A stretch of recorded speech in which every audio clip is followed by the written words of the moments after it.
그때에 아람 왕이 이스라엘과 더불어 싸우며 그의 신복들과 의논하여 이르기를 우리가 아무데 진을 치리라 하였더니 하나님의 사람이 이스라엘 왕에게 보내 이르되 왕은 삼가 아무 곳으로 지나가지 마소서. 아람 사람이 그곳으로 나오나이다. 이스라엘 왕이 하나님의 사람이 자기에게 말하여 경계한 곳으로 사람을 보내 방비하기가 한두 번이 아닌지라. 이러므로 아람 왕의 마음이 불안하여 그 신복들을 불러 이르되 우리 중에 누가 이스라엘 왕과 내통하는 것을 내게 말하지 아니하느냐? 우리 주 왕이여, 아니로소이다. 오직 이스라엘 선지자 엘리사가 왕이 침실에서 하신 말씀을 이스라엘의 왕에게 고하나이다. 너희는 가서 엘리사가 어디 있나 보라. 내가 사람을 보내어 그를 잡으리라. 보라, 그가 도단에 있도다 하나이다. 왕이 이에 말과 병거와 많은 군사를 보내매 그들이 밤에 가서 그 성읍을 에워쌌더라. 하나님의 사람의 사환이 일찍이 일어나서 나가보니 군사와 말과 병거가 성읍을 에워쌌는지라. 그의 사환이 엘리사에게 말하되 내 주여, 우리가 어찌하리이까? 두려워하지 말라. 우리와 함께 한 자가 그들과 함께 한 자보다 많으니라. 기도하여 이르되 여호와여, 원하건대 그의 눈을 열어서 보게 하옵소서. 여호와께서 그 청년의 눈을 여심해 그가 보니 불말과 불병거가 산에 가득하여 엘리사를 둘렀더라. Every day is Sunday. 우리의 매일을 썬데이로 세팅하라. 오늘도 하나님께서 주시는 이 말씀을 통하여 우리의 순전한 예배를 올려드리기 원합니다. 제 대학 시절 제가 광고 홍보학을 전공하며 보았던 많은 광고들이 있는데요. 그 중에 좀 뇌리에 잊혀지지 않은 인상적인 몇 광고들이 있습니다. 그 가운데 이 코카콜라와 이 펩시콜라의 라이벌 구도 속에서 서로를 위트 있게 활용한 광고들이 기억이 나는데요. 제 기억으로는 코카콜라 광고였습니다. 한 아이가 자판기에서 코카콜라를 이렇게 뽑아 먹고 싶은데 손이 닿지 않은 겁니다. 그걸 보고 있다가 아쉬운 마음으로 펩시를 이렇게 눌러서 콜라를 빼요. 그런데 광고가 거기서 끝나는 것이 아닙니다. 이 펩시콜라를 자판기 앞에 두고 펩시를 밟고 코카콜라를 뽑아서 그가 콜라를 먹던 이 광고가 제 기억에 너무나 인상적이었는데요. 이 광고를 통해서 우리는 이 세기의 라이벌인 코카콜라, 펩시의 라이벌 이 구도를 깨닫게 되죠. 근데 오늘 본문 가운데 등장하는 이스라엘과 아람 민족도 마찬가지의 관계였습니다. 사실 이 민족의 뿌리는 두 민족 모두 같은 뿌리를 가지고 있었어요. 또 심지어 아브라함은 이 아람 지역에 거주하기도 하였고 그의 아들들이었던 이삭, 야곱 모두 아람 출신의 아내와 결혼하기도 할 정도로 이들은 오랜 시간 동안 뗄래야 뗄 수 없는 관계 안에서 지내왔습니다. 특히 이스라엘이 가나안 땅에 정착을 한 이후부터는 이 두 민족은 끊임없이 전쟁하며 치열한 라이벌 관계로 지내왔다고도 할 수가 있는데요. 자료를 살펴보면 역사적으로 이스라엘과 아람은 항상 견제와 긴장 관계를 유지하였고 또 이스라엘의 왕국이 분열 이후에는 아람이 이스라엘 왕국과 유다 왕국을 적절히 사용하면서 정치적 또 군사적 실리를 추구하였다는 것도 알 수가 있었습니다. 심지어 이 본문의 시기에는 이 두 나라가 좋은 관계가 유지될 수가 없었습니다. 왜냐하면 이스라엘 왕이었던 아합 왕이 아람과의 전투에서 그가 사망을 했었기 때문이죠. 그래서 그 아합의 가문이 이어서 이스라엘을 통치해 왔기 때문에 이 두 나라는 지금 썩 좋은 관계를 맺지 못하는 상황이기도 했습니다. 이런 상황 속에서 이 아람 군대가 다시 이스라엘을 침략해 오는데요. 그런데 이스라엘을 쉽게 함락을 하지 못했습니다. 그 이유가 11절과 12절입니다.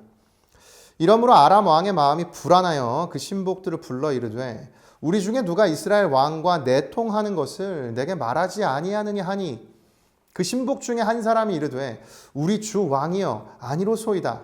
오직 이스라엘 선지자 엘리사가 왕이 침실에서 하신 말씀을 이스라엘의 왕에게 고하나이다 한지라. 이 아람 군대가 공격하는 때마다 이스라엘 군대가 한 걸음 앞서서 언제나 대비를 하고 있는 것입니다. 그런데 그 정확한 이유는 하나님께서 이 아람 군대의 모든 전략을 하나님의 선지자인 엘리사를 통하여 이스라엘 왕에게 알려주고 계셨기 때문입니다. 이 소식을 전해 들은 이 아람 왕은요, 엘리사가 거주한 지역이 파악되자 그를 제거해 버리려고 하는데, 이 모습 속에서 우리는 이 문제를 해결해가는 아람 왕의 모습 속에서 그 문제를 대처하는 방식 몇 가지를 발견할 수가 있어요. 첫 번째로 이 아람 왕은 지극히 인간적인 생각으로 이 문제를 분석합니다. 이스라엘이 계속해서 한 발 앞서서 자신의 계획보다 대비를 먼저 할 수 있다는 것을 누군가가 지금 자신의 이야기를 듣고 이스라엘에게 흘려주는 그 내부 고발자가 있다는 판단을 그가 내립니다. 이 아람 왕에게는 당연히 그가 보이는 그 현실이 전부였고, 현실 너머의 일을 바라보지 못하는 지극히 세상적 관점만 가지고 있었던 것이죠. 그리고 두 번째, 아람 왕은 또한 이 문제를 자신이 가진 힘으로 해결하려고 했습니다.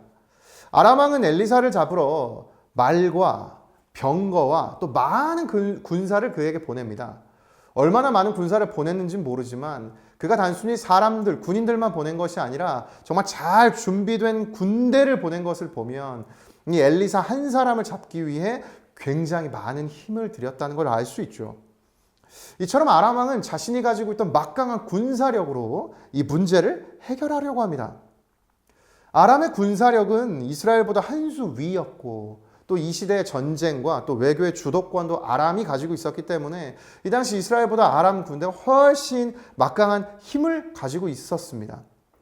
그런데 이 아람 왕이 선택했던 두 가지는 모두 공통점이 있어요.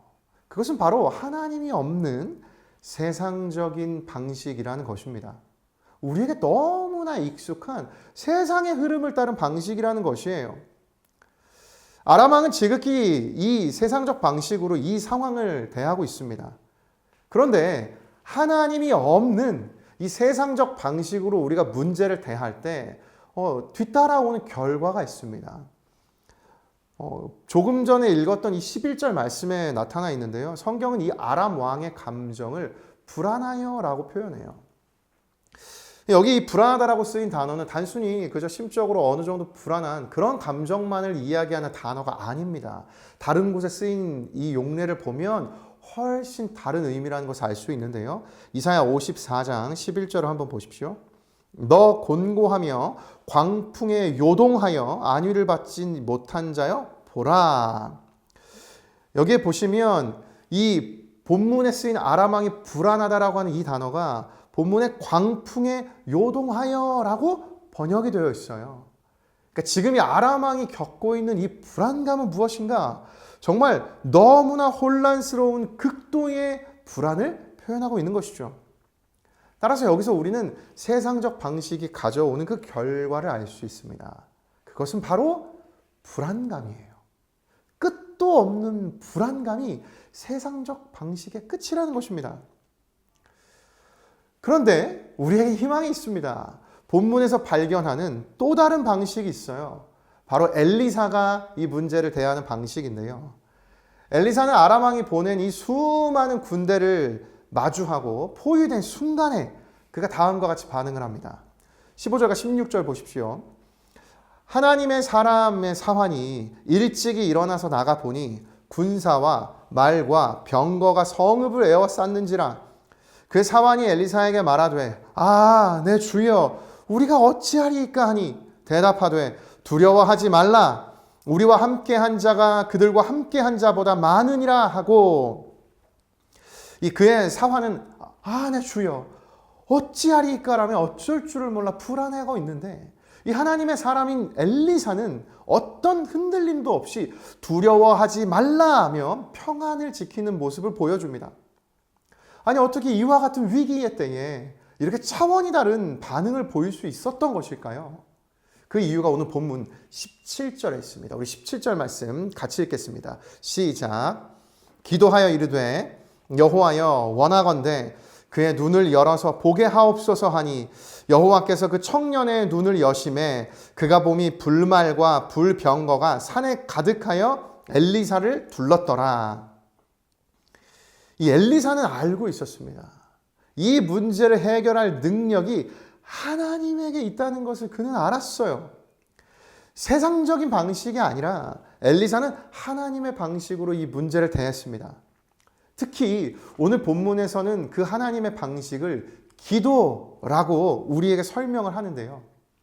이 팀 켈러 목사님은 그의 저서에서 기도를 다음과 같이 또 설명을 하고 있습니다. 한번 들어보십시오. 기도는 또 다른 존재와 함께일 때만 가능하다. 그 존재는 하나님이시며 대단히 독특한 분이다. 그분께는 아무것도 감출 것 없다. 그런 인격체는 세상 어디에도 없다. 주님 앞에서는 어쩔 수 없이 자신을 새롭고도 특별한 시각으로 바라보게 된다. 그러므로 기도는 다른 길로는 결코 도달할 수 없는 차원의 자기 인식으로 우리를 이끌어 간다. 따라서 오늘 우리는 본문이 전하는 메시지를 발견할 수 있습니다. 차원이 다른 삶, 그 삶은 기도로 도달하라는 것이에요. 하나님께 맡겨드리는 일, 그것은 오직 기도로만 가능한 일인 줄로 믿습니다. 이 영적 비밀을 깨닫지 못하고 내 눈앞에 보여지는 익숙한 세상적 방식에 사로잡혀서 그 방식으로 그 문제를 대하며 나아갈 때 우리는 우리를 찾아오는 불안을 마주할 뿐인 것입니다. 하나님께 기도함으로 하나님의 방식으로 이 모든 상황을 대할 때 하나님께서 우리의 눈을 열어주셔서 우리를 호위하고 있는 하나님의 불말과 불병거를 보게 하시는 줄로 믿습니다. 그래서 매일의 순간마다 하나님 내 눈을 열어 주를 보게 하여 주시옵소서, 이 고백이 매일의 우리의 고백이 되기를 원합니다. 사랑하는 여러분, 내 눈에 보여지는 내게 익숙한 세상의 방식을 버리시기를 도전합니다. 그 방식이 아니라, 나에게 편안한 방식이 아니라, 나에게 주어져 있는 능력이 아니라 하나님의 방식인 기도함으로, 하나님의 방식으로 우리의 인생을 살아가기를 원합니다. 그리하여서 기도함으로 인해 이 세상을 살아갈 때 이 혼란스러운 세상 속에서 하나님의 나라를 살아가는, 차원이 다른 삶을 살아가는 저와 여러분이 되기를 예수님의 이름으로 축복합니다. 우리 함께 이 시간 기도하겠습니다. 살아 역사하신 하나님 아버지, 오늘 우리 인생 가운데 우리에게 주어져 있는 힘과 능력으로 우리의 문제를 해결하고자 하는 우리에게 익숙한 세상적 방식이 우리에게 너무나 많이 젖어 있음을 하나님 앞에 고백합니다. 주님, 이 마음을 오늘 말씀을 통하여 돌이키기 원합니다. 주님의 방식을 따르기 원합니다. 특별히 오늘 본문이 말씀하고 선포한 것처럼 주님께 기도함으로 나아가기 원합니다. 주여, 내 눈을 열어 주님의 뜻을 보게 하여 주시옵소서. 주님을 보게 하여 주시옵소서. 이 믿음의 고백으로 하루하루 나아갈 때마다 하나님의 일하심을 바라보며 경험하며 하나님께서 인도하시는 차원이 다른 삶으로 이 시대를 살아가는 우리 모두가 되게 하여 주시옵소서. 감사드리며 살아계신 예수 그리스도의 이름으로 기도드립니다. 아멘.